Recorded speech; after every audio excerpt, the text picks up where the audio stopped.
I am Chairman Engel, Ranking Member Mack.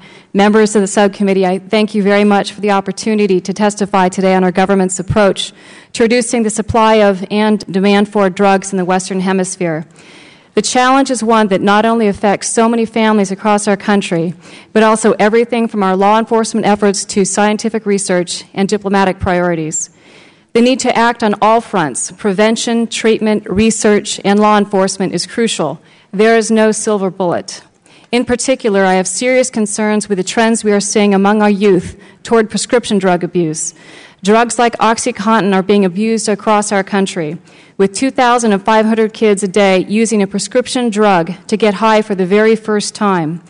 Just because it's sitting in the medicine cabinet doesn't mean it is safe, and these drugs are often used as a gateway to street drugs. When an addict goes after their next high, they really lose sight of the risks involved, and getting access to cheaper street drugs like heroin and cocaine from foreign countries becomes all too common.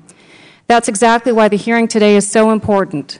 We've got to increase efforts to stifle demand while keeping the pressure on drug supply lines both domestically and internationally. Our U.S. drug policy is one that is intricately woven into many branches of government, but really is one I would argue can and indeed must be tackled at the community level. I have personally experienced the effects of drug addiction in my own family, much like I'm sure others in this room have. Our efforts in Congress need an aggressive set of goals and, in some cases, an approach that needs to be refreshed. That's why it was encouraging to see the subcommittee moments ago pass H.R. 2134. I look forward to helping the chairman and the ranking member in pushing this legislation forward to the full House as soon as possible. The commission created in the legislation is needed, as the fight is ongoing, and it will allow us to better find the solutions to reducing the numbers of those using these dangerous substances, which are staggering within our own borders. According to the National Survey on Drug Use and Health, in 2008, over 20 million Americans aged 12 or older were current illicit drug users. That's 8% of that group of citizens. Though the trends related to abuse of some drugs are stabilizing, we are still seeing the shift to new drugs, like the prescription drug abuse epidemic affecting rural and urban America across all economic groups. We've seen in the media the violence in Mexico spread across the border and drug operations moving onto U.S. federal lands, which are only a few examples of why the work of the Commission is critically important to focusing our fight against this menace.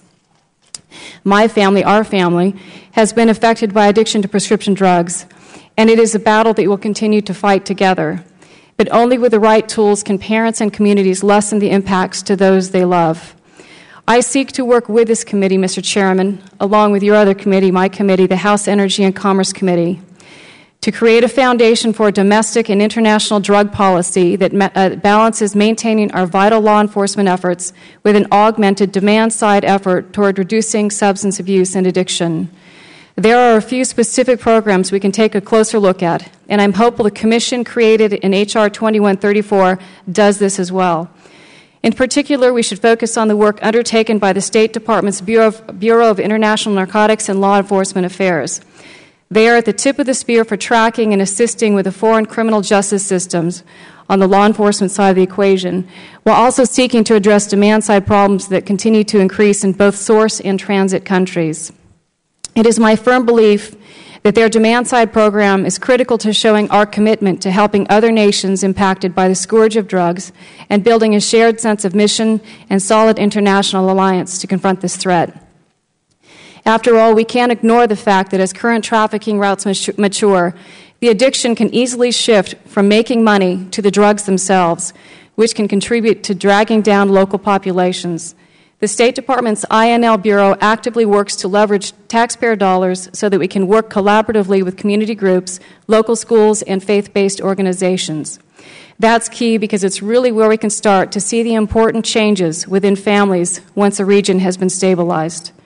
At some point, families living everywhere, from Medellin, Colombia, to cities in the U.S., should have the strong democratic foundation for communities that rely on each other to actively fight drug trafficking. Only with this level of engagement can we begin to have real, lasting effects on the other impacts narco-traffickers have on our societies, such as transnational crime, money laundering, and paramilitary aggression. and undemocratic governments that would choose to fund these criminals.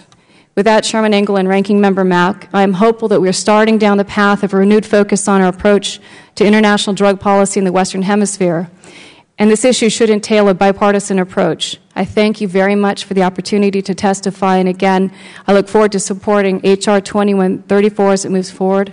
It shows me and the rest of Congress your sincere commitment to these issues and should prove a strong step in the right direction for the Americas. Thank you very much. Well, thank you very much, Congresswoman, and